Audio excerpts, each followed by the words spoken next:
1. You will hear a radio announcer giving details of the evening's broadcast programmes. First, you have some time to look at questions 1 to 5.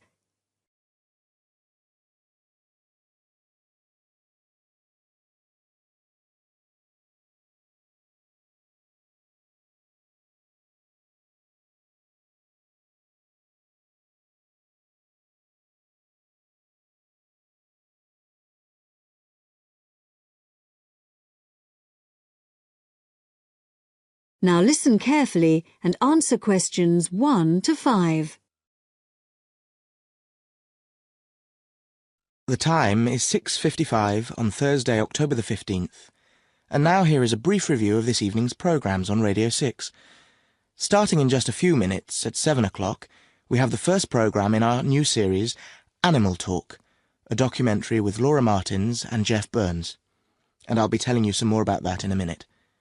Then at 7:50 there will be a broadcast on behalf of the Rare Species Protection Group, telling you about some of the work they're doing to preserve endangered species. This will be followed at 8 o'clock by today's episode of Park Square, our drama series following the fortunes of a close-knit community in North London, in which Sunita begins to wonder if Carl has been telling her the truth, and Carl gets into trouble when a private email is read by the wrong person. At 8:30 we have our phone-in programme, What's Your View? Today's topic is the impact of the media, and you are invited to call in with your own views and questions on this topic.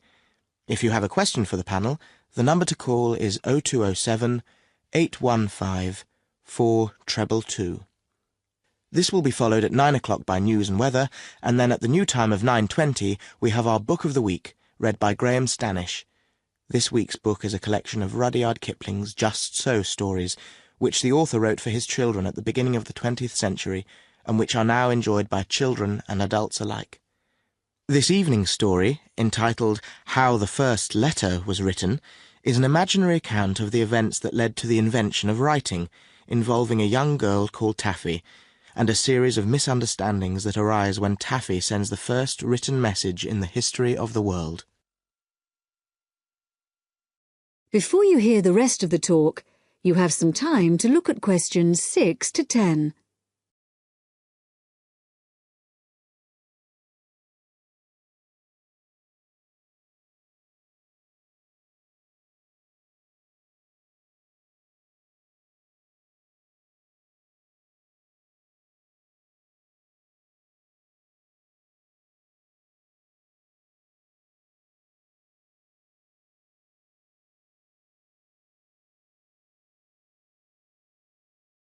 Now listen and answer questions 6 to 10.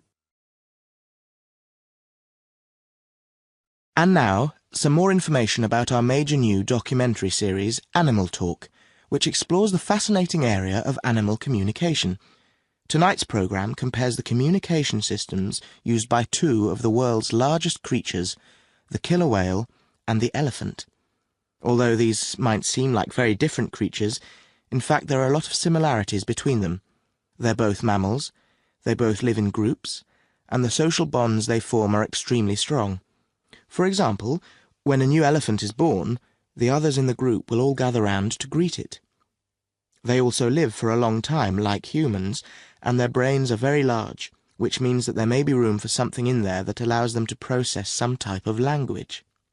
In the programme, Laura Martins, who has spent many years studying the communication systems of whales, describes how although whales do have very good sight, like humans they mostly use sound to communicate. In the case of whales, this is because this travels well in water, where visibility may be limited. In the programme, you'll hear underwater recordings of the whale calls, but what we don't know yet is whether the whales are talking to one another, or whether the sounds are just to allow them to identify one another. Also speaking on the programme is Dr. Jeff Burns, who has made a special study of elephant communication.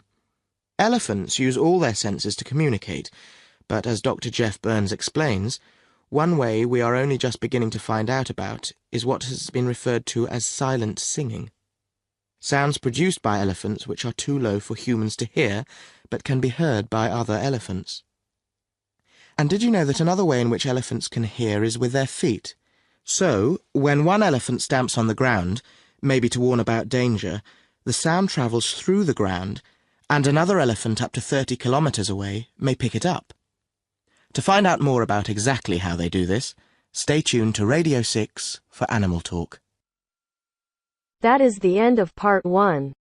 You now have half a minute to check your answers. If you enjoy this content, please like and subscribe. After subscribing, please leave a comment below saying subscribed, and we will respond as soon as possible. By subscribing, you're supporting our mission to help others achieve their IELTS goals. Thank you so much for your support.